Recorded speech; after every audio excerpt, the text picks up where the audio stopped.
Well, breaking news that's coming in. Mirror now has accessed incriminating details of the anti-terror squad, the ATS's charge sheet. It clearly establishes a Sanatan Sanstha link in the murder of the rationalists Narendra Dabholkar, Govind Pansare, Kalburgi and Gauri Lankesh. The question that now arises is whether or not the Sanatan Sanstha should be a banned organization that is actually, through its organization, brainwashing people into committing murders in the name of religion and organizing the murders of those people who disagree with them in the public spaces. My colleagues are live with me right now. Mayuresh is standing by, so is Mandar Phanse and Santhya, all of whom have been tracking this investigation very closely. Mayuresh, you first. What do you have for us in the charge sheet at this point? What parts of this incriminate the Sanatan Sanstha the most?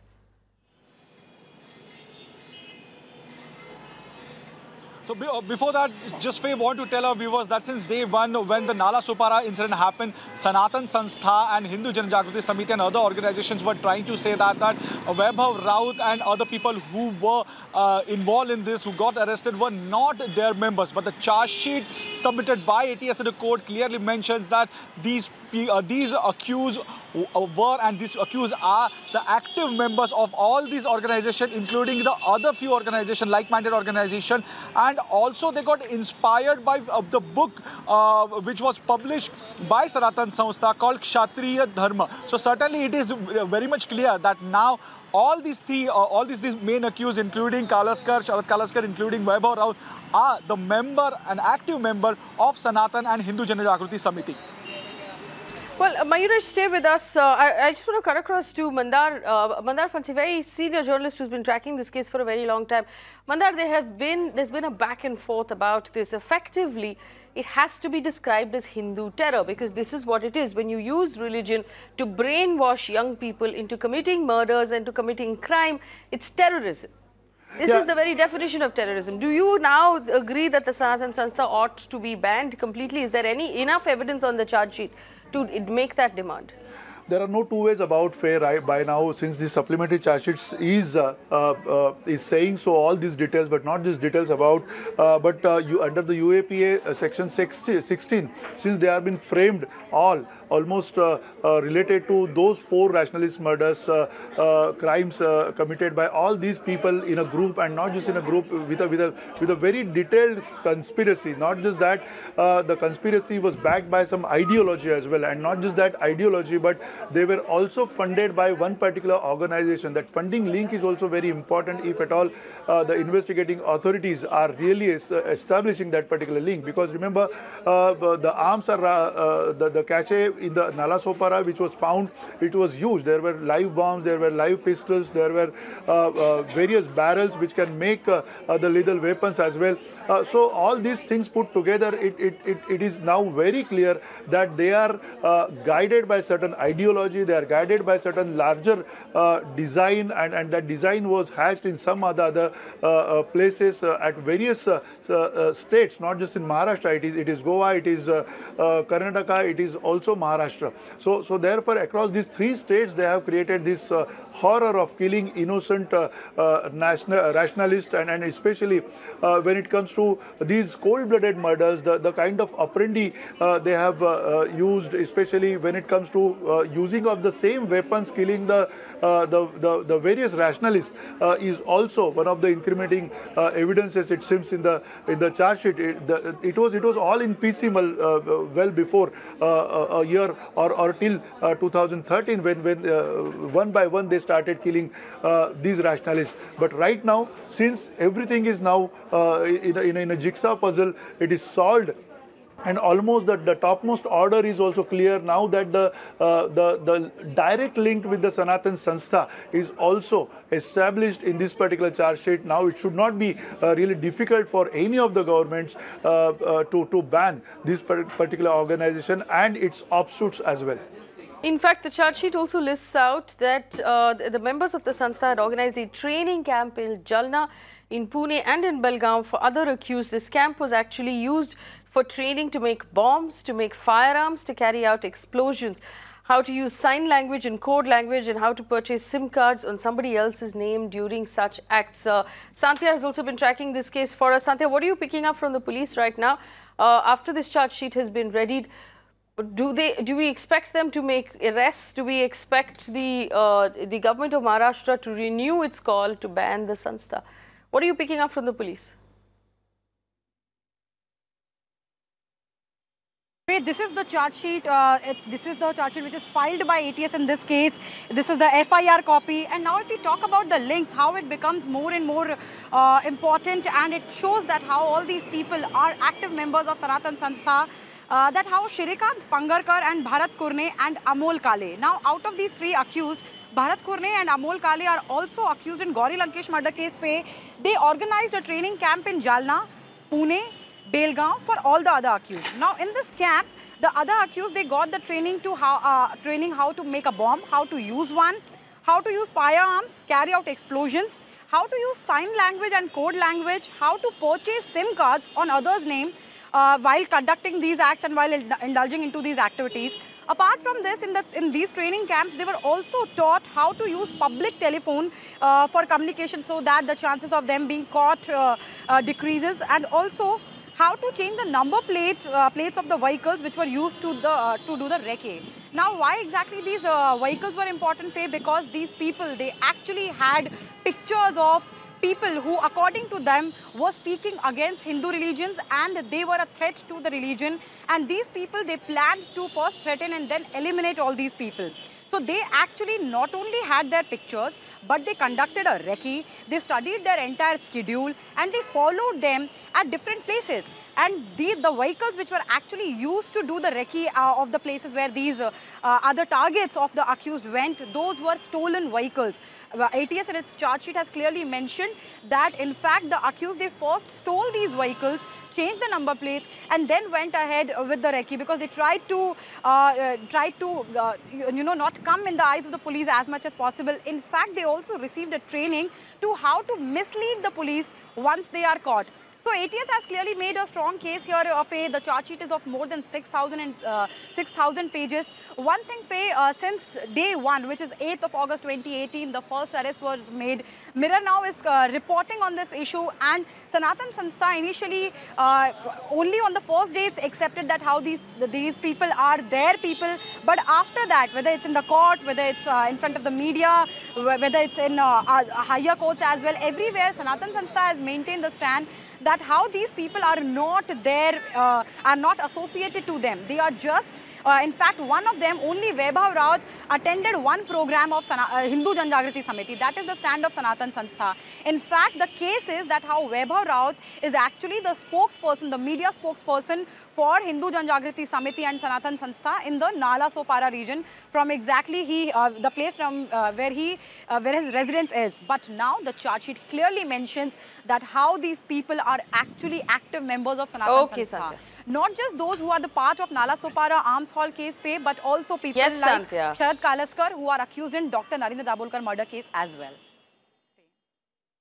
But I just want to cut across to Mayuresh, because there's a very important part of this story that we must realize. Mayuresh, the government of Maharashtra had put forward a sort of demand that this organization be banned, and this demand came on the recommendation of the police, the Maharashtra police, and then the second recommendation of the Home Ministry of Maharashtra. That demand is obviously lapsed at this point.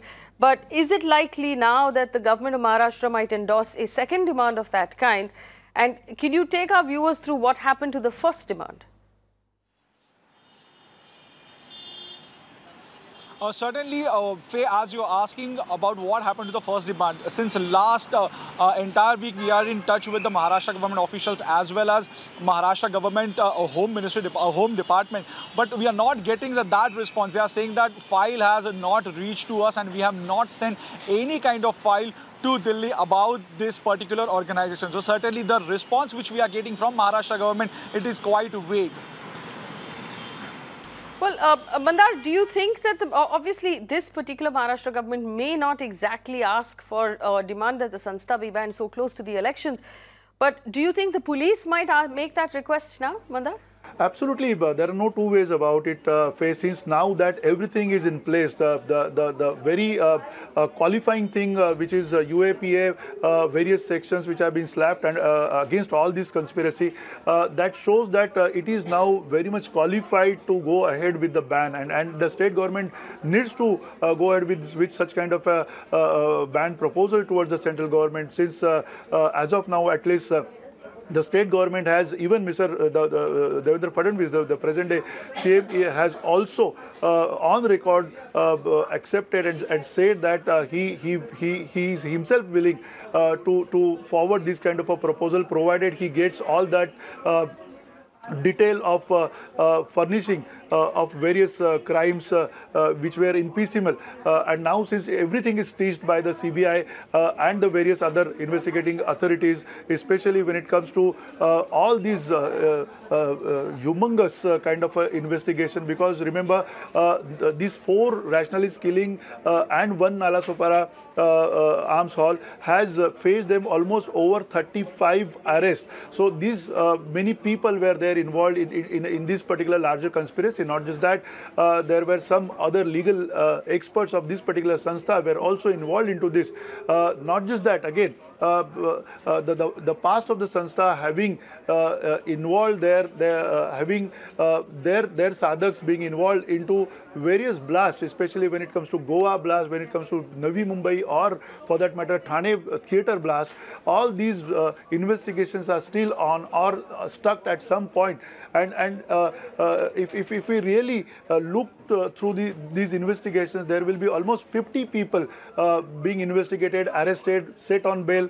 All these things have happened so far. Now that the state government, Maharashtra government, should go ahead and complete this particular procedure of banning this Sanstha. Well, Mayuresh, here's the other question. Of course, there have been several arguments in the past about the fact that this idea of Hindu terror doesn't exist. It's in fact a bogey that was created by the previous government. It is not a real thing. But given what we have seen in this charge sheet, and this is from the ATS, among the most respected arms of the Maharashtra police, will the police and the government now have to accept that we do have a problem brewing within our borders?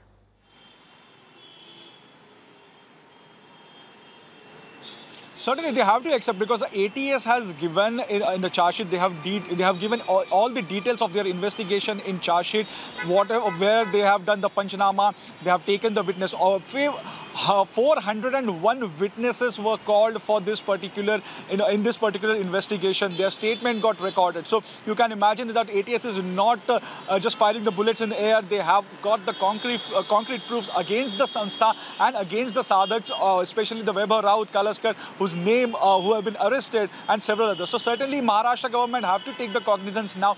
Earlier the government was saying that government must have now felt that they don't have the enough evidence, enough concrete proof against this particular Sanstha. But now the ATS charge sheet, the ATS investigation itself is saying very much about the involvement of this Sanstha, is particularly the Nala Sopara arms haul case, where even to go beyond that, these people got training not only in Pune and Mumbai, but in various parts of Maharashtra.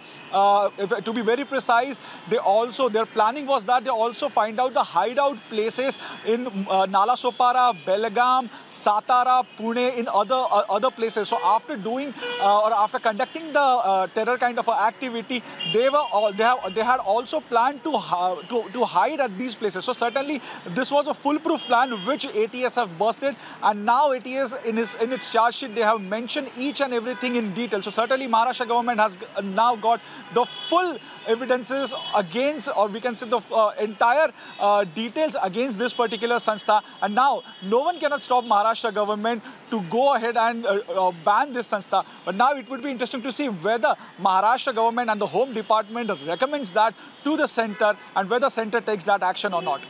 All right, Mayuresh, I just want to cut across to go back to Mandar for a second. Mandar, obviously, the charge sheet points out that a lot of the inspiration came from a chapter in a book that was published by the Sanstha, the book called For a Hindu Rashtra. And it went on basically to motivate people within that chapter of the Hindu Rashtra to basically speak, to threaten those who speak against Hindu religion or criticize Hindu religion. Is the ATS effectively saying this is the prime motive behind the murders of those 4 people? The ATS has pointed out that the intention seems to be like that because the larger conspiracy was meant for forming a larger Hindu Rashtra, but more than that, for that they were thinking that the rationalists within the Hindu religion, the rationalists who are individually opposing various practices which are all foregone practices and bad practices or ritualistic things in the religion, where whoever has so far with such kind of practices about the Hindu religion, they were considered as the Ravanas against their religions, and therefore they were supposed to be killed. That's what is very clearly mentioned in this particular Kshatriya Dharma Sadhana book. So therefore this particular book was used something like a main book which mentored them towards such kind of killing. It is some of the experts in the hypnotism, they also say that these people were hypnotized towards that and brainwashed towards that. Absolutely. In fact, on the phone line right now, S. Balan joins us right now, Special Prosecutor in the case of the murder of Gauri Lankesh. Mr. Balan, thank you for joining us. Good afternoon. Given the charge sheet that has now come from the Maharashtra ATS, the anti-terror squad, actually listing out very clearly, pointing fingers at the Sanatan Sanstha and the Hindu Jagriti Samiti, do you believe now that justice will be served in the cases of Gauri Lankesh at least, and this will be the ammunition you need as Special Prosecutor? See, this Gauri case, the investigation is very meticulous. They have cracked the case. The motive for committing murder of Gauri, there was no personal enmity. It was only ideology. Gauri belongs to a particular school of thought. No, she was against the religious fundamentalism. That was the root cause for killing Gauri. See, these people, they played the speeches given by Gauri. They felt that it is against the interest of Sanatana Sanstha. And Sanatana Sanstha is indoctrinated by a book called Kshatriya Dharma Sadhana. It is about 84 pages. Each line, each paragraph, it speaks about killing of people, those who oppose the Hindu fundamentalism. Therefore, it is nailed. It is cracked that it is the handwork of far-right extremist terrorist outfit called Sanatana Sanstha and Hindu Janajagrita Samiti. But Dr. Tavade establishes an unnamed organization which main role is to kill people. Therefore, this is the organization which is behind killing progressive thinking people. This organization need to be banned by the appropriate government, but there are sufficient prima facie material against each of the accused persons to prove that they are instrumental, connected in killing Gauri. And I 100% feel and opine that it will stand before a court of law. And Mr. Balan, up until now, and you said some very sharp things. You said it's an organization that brainwashes people in the idea of religion and tells them, mandates them to kill and to take lives of those who disagree. Is this fundamentally terrorism, internally grown terrorism, Mr. Balan?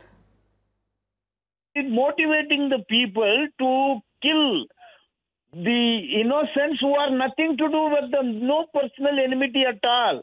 See, right to think, it is anybody else, right to think, right to speak, right to write and have a affiliation to a particular ideology without harming others is a fundamental right. And this ideology is to kill people because they think in a particular way, they write in a particular way, they have certain leanings.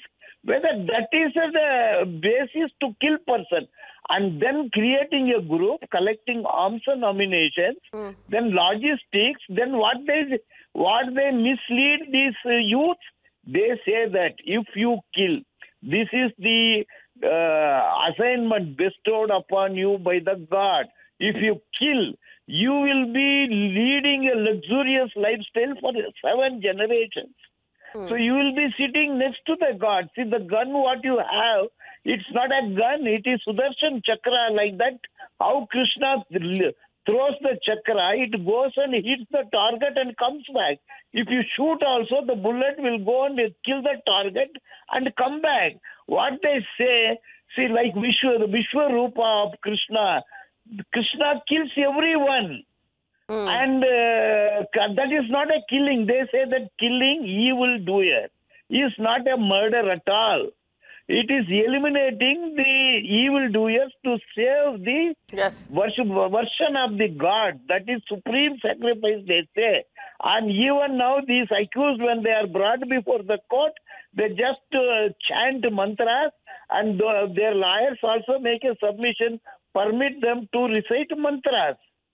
See, this is a very, very dangerous group which bent upon eliminating armless and harmless scholars when they are alone.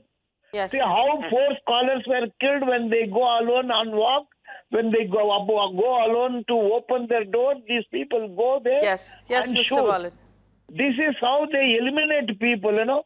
It is more like a James Bond picture, how they motivate, how they plan, their code words, then how they train people, how they locate people, how they are motivated. This is very, very, very dangerous organization matching this level of danger.